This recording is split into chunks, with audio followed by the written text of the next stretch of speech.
لو عايزين وصفة سهلة وسريعة في الصيام وزهقتوا جدا جدا من المكرونة، تعالوا النهاردة نحط عليها مكعبات البتنجان.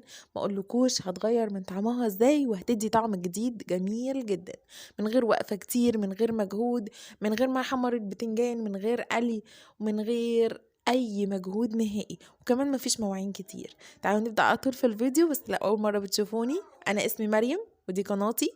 لايك وشير للفيديو ده وكومنت حلو لما تجربوا الوصفة دي وتعجبكم. اول حاجة جبت البتنجان الرومي اللي هو الكبير ده، بس ما تكونش كبيرة قوي، حجم وسط يعني. ابتديت ان انا اقشرها بعد ما غسلتها كويس جدا، يعني غسلتها كويس قوي بالمية، وبعد كده ابتديت ان انا هقشرها كلها وهقطعها مكعبات صغيرة. يعني مش صغيرة كده فتفوتة، لا، يعني مكعبات يكون فيها كده طعم، لما تستوي يكون فيها طعم البتنجان، ما تتبلش وطعمها يروح، لا يعني تخنتها كده ايه سيكة. ابتديت ان انا اقطعها مكعبات واحطها في الطبق اللي جنبكم ده. هقطع الكميه بقى اللي انتوا عايزينها، يعني دول تقريبا كانوا كيلو ونص، فعملت الكيلو ونص بتنجان. عايزين اقل من كده اعملوا كيلو، بس اعملوا نص، يعني على حسب الكميه اللي انتوا عايزينها وكميه المكرونه اللي انتوا برضو هتستخدموها. الكيلو ونص دول كانوا على كيلو الا ربع من المكرونه، يعني انا كنت حابه البتنجان يكون كتير شويه فكترت البتنجان شويه. التوابل بقى بتاعتي: معلقه توم صغيره، معلقه برضو من الصغيره من السبع بهارات، معلقه صغيره من كزبره الناشفه، توم بودره، نص معلقه فلفل اسود، ورشه قرفه. وطبعا بصلتين حجم وسط كده مقطعاهم مكعبات او في الكبه، او ممكن تقطعوهم جوليان، يعني اللي انتوا حابينه. فحل بقى على النار، حطيت حبه كده من الزيت، يكونوا يعني مش كتير قوي ومش قليلين، لان انا هحمر فيهم شويه البصل، فالبصل يشرب شويه زيت.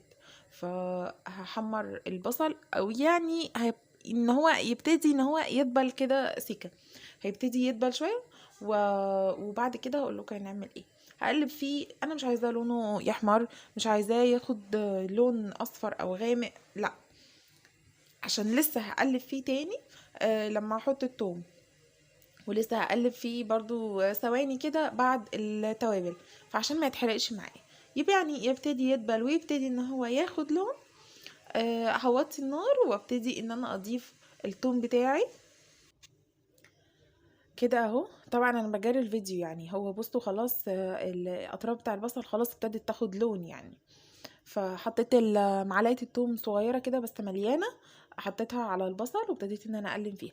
اول ما بتنزل على النار على طول بتديني ريحه تحفه، فمش هستناها تتحرق معايا ولا اي حاجه، لان الزيت سخن هتاخد لون بسهوله جدا. نزلت على طول بالتوابل بتاعتي كلها. طبعا انا هنا مش حاطه الملح، بس هحطه على الصلصه في وقت تاني، يعني الملح مش مذكور في التوابل اللي انا قلتها.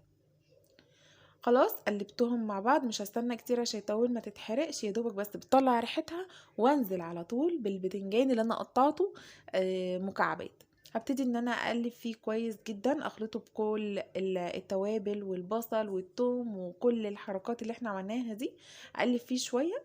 وهنا حسيت ان هو عايز مثلا معلقه زيت صغيره او معلقتين، فحطيت، هو بصوا مفيش اثر خالص الزيت، فحطيت حبة زيت صغيرين يعني قد تقريبا معلقتين. وبرضو ابتديت ان انا اقلب فيه لحد ما يبتدي ان هو يستوي ويدبل كده ولونه يغير. بصوا الفرق، ده معناه ان هو ابتدى خلاص في السوا.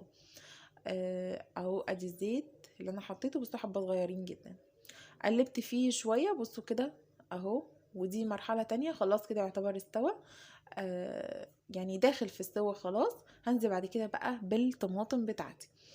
انا كنت حاطه كيس من الطماطم، كنت شايلاه في الفريزر، بس تقدروا تحطوا مثلا كيلو من الطماطم تكونوا ضاربينه فريش. وبرضو على حسب كمية البتنجان والمكرونة اللي انتوا هتستخدموها. ده تقريبا كان كيلو من الطماطم، وسبتها بقى تتسبك براحتها والبتنجان يكمل سواه. وحطيت الملح بتاعي وظبطته، وكمان كنت زودت رشة كده من الفلفل صغيرة، وبس كده. خلاص استوى وظبط وكده تمام التمام. هسلق بره بقى المكرونه بتاعتي، هتكون مسلوقه، وهنزل على طول عليها بالصلصه التحفه بتاعتي دي.